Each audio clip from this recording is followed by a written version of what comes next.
Imagine करो, अगर तुम्हारे पास एक ऐसी सीक्रेट पावर हो जिससे तुम किसी भी इंसान का माइंड पढ़ सको, उनके इमोशंस, उनकी सोच, उनका डिसीजन सब कुछ अपने कंट्रोल में ले सको। बॉस हो या दोस्त, स्ट्रेंजर हो या क्रश, सबको अपने इशारों पर नचा सको। ये कोई मैजिक नहीं है, ये है साइकोलॉजी, प्योर साइकोलॉजी, जिसे दुनिया के मैनिपुलेटर, लीडर्स और इन्फ्लुएंसर्स इस्तेमाल करते हैं लोगों को कंट्रोल करने के लिए बिना उन्हें पता चले। और आज इस वीडियो में तुम सीखने वाले हो साइकोलॉजी के उन डार्क टूल्स को जो तुम्हें एक ऑर्डिनरी इंसान से एक मास्टर इन्फ्लुएंसर बना देंगे। पर एक वार्निंग है, ये सिर्फ एजुकेशनल पर्पस के लिए है, इसका गलत इस्तेमाल मत करना, क्योंकि इस वीडियो को पूरा देखने के बाद तुम दुनिया को वैसे नहीं देखोगे जैसे अभी देखते हो।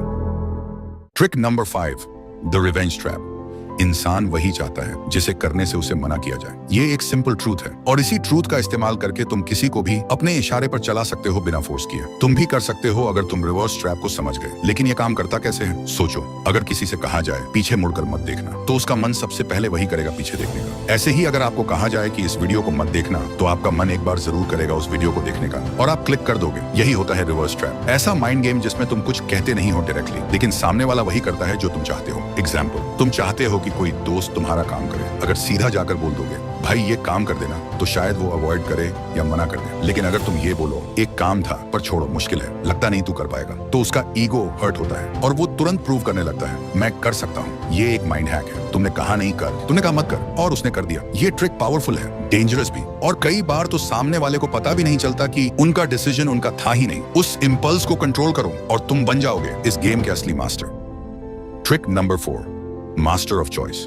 तुम्हें लगता है लोग अपनी मर्जी से फैसला लेते हैं? नहीं, वो सिर्फ वही चूज करते हैं जो उनके सामने रखा जाता है। असली गेम वही जीतता है जो ऑप्शंस डिजाइन करता है। Power is not in forcing people, it's in framing their choice. नहीं समझे? ठीक है, समझाता हूँ। मान लो तुम चाहते हो कि तुम्हारा दोस्त तुम्हारे साथ बाहर चले। अगर तुम सीधा बोल दोगे चल बाहर चलते हैं, तो शायद उसका मन ना हो और वो सीधा मना कर दे। लेकिन अगर तुमने बोला भाई पिज्जा हट चलें या डोमिनोज, तो अब गेम बदल गया। अब उसके पास 2 ऑप्शंस हैं, लेकिन दोनों का रिजल्ट एक ही है। वो तुम्हारे साथ जा रहा है। उसे लगता है कि उसने डिसीजन लिया, लेकिन असली कंट्रोल तो तुम्हारे हाथ में था। यही है मास्टर ऑफ चॉइस बनना। यही टेक्निक बड़े पॉलिटिशियंस इस्तेमाल करते हैं, बड़े ब्रांड्स और मार्केटर्स भी, जैसे बाय 1 गेट 1 या बाय 2 एंड गेट 50% ऑफ। तुम्हें लगता है तुमने बेस्ट चूज किया, लेकिन तुम्हें खरीदना तो दोनों में ही पड़ा। तो याद रखो, लोग कभी भी फुल फ्रीडम नहीं चाहते, वो चाहते हैं कंट्रोल्ड फ्रीडम, जिसमें उनका ईगो सेफ रहे। तुम बस ऑप्शंस को कंट्रोल करो और तुम उनके डिसीजन के भी मालिक बन जाओगे। Trick number 3, the guilty trap.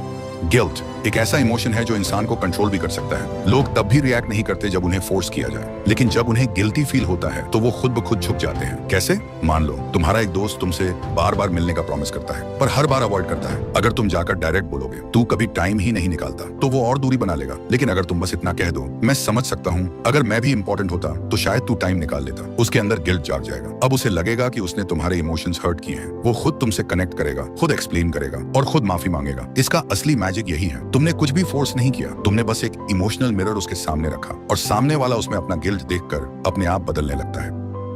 Trick number 2, the emotional hijack. इंसान ज्यादातर डिसीजन लॉजिक से नहीं, इमोशन से लेता है, और जिसने किसी के इमोशंस पर कब्जा कर लिया, उसने उसके दिमाग का रिमोट कंट्रोल ले लिया। यही होता है द इमोशनल हाईजैक। एक ऐसा साइकोलॉजिकल मोमेंट जब कोई शॉक, गिल्ट, प्यार या डर के असर में होता है, तो वो डिसीजन उस मोमेंट की फीलिंग के बेस पर लेता है, ना कि रियलिटी के बेस पर। पॉलिटिशियंस जब स्पीच देते हैं तो वो फैक्ट्स नहीं बताते, वो फीलिंग्स जगाते हैं, डर, गुस्सा या गर्व। और जब तुम उनके इमोशन से जुड़ जाते हो तो तुम्हारा वोट उनके फेवर में चला जाता है। इसे कहते हैं इमोशनल हाईजैक करना। 1 सेकंड के इमोशन में इंसान वो फैसला ले लेता है जिसका रिग्रेट उसे बाद में होता है, लेकिन तब तक गेम खत्म हो चुका होता है। तो अगर तुम्हें किसी का दिमाग कंट्रोल करना है, पहले उसका इमोशन कंट्रोल करो। लोग ये नहीं याद रखते कि किसने उन्हें क्या लॉजिक दिया, वो ये याद रखते हैं कि किसने उन्हें कैसा फील करवाया। Trick number 1, the power of silence. Psychology कहता है साइलेंस इज रियल पावर, लेकिन कैसे? सोचो, शायद तुम्हारे साथ भी कभी ऐसा हुआ हो, तुमसे कोई गलती हो गई, टेंशन हाई है। जब मम्मी के सामने जाते हो वो जोर जोर से डांटती हैं, चिल्लाती हैं, लेकिन जब पापा के सामने जाते हो वो कुछ नहीं बोलते, सिर्फ एक नजर और पूरी बॉडी फ्रीज हो जाती है। वो साइलेंस मम्मी की डांट से भी ज्यादा डेंजरस होता है, क्योंकि जब कोई कुछ नहीं बोलता तो तुम्हारा दिमाग खुद ही 1000 चीजें सोचने लगता है। लोग सोचते हैं जो ज्यादा बोलता है वही स्ट्रांग है, लेकिन सच ये है असली पावर उसके पास होती है जो सुनता है और ऑब्जर्व करता है। जब तुम चुप रहते हो, सामने वाले को डिस्कम्फर्ट, डर और गिल्ट महसूस होने लगता है, और उसी साइलेंस में तुम्हारा कंट्रोल बढ़ने लगता है। इसका अप्लाई कैसे करना है? मान लो तुम अपने दोस्त से कोई सच निकलवाना चाहते हो, मत बोलो सच बता, बस इतना कहो मुझे सब पता है और चुप हो जाओ। जितनी देर तुम साइलेंट रहोगे उसका गिल्ट और एंजाइटी बढ़ता जाएगा और वो खुद सच बोल देगा। या मान लो किसी से तुम्हारी बहस हो गई, मत चिल्लाओ, बस आंखों में आंखें डालकर देखो और हल्का सा मुस्कुराओ। उसके पॉइंट्स उसी के दिमाग में वीक लगने लगेंगे, वो अपने ही वर्ड्स पर डाउट करने लगेगा। साइलेंस तुम्हारी प्रेजेंस को पावर देता है। जब सब बोल रहे हो तब चुप रहो, जब किसी को अपनी इंपॉर्टेंस दिखानी हो तो कम बोलो। इन सब ट्रिक्स का सही इस्तेमाल करके तुम किसी के माइंड को डीपली इन्फ्लुएंस कर सकते हो। और अगर इस वीडियो ने तुम्हें थोड़ा भी हेल्प किया हो, नॉलेज दिया हो या लाइफ में आगे बढ़ने में मदद की हो तो चैनल को जरूर सब्सक्राइब करना ताकि हम ऐसी और वीडियोस लाते रहें। और हाँ, अब टाइम है एक्शन का। इन्हीं ट्रिक्स का यूज करके तुम एक 7 दिनों का चैलेंज ले सकते हो जिसमें तुम खुद का एक नया पावरफुल वर्जन बना सकते हो। कैसे? मैंने उसका पूरा रोड मैप समझाया है स्क्रीन पर दिए गए वीडियो में। क्लिक करो, क्लिक करके देख सकते हो। और हाँ, मैं तुम्हें वहीं मिलूंगा।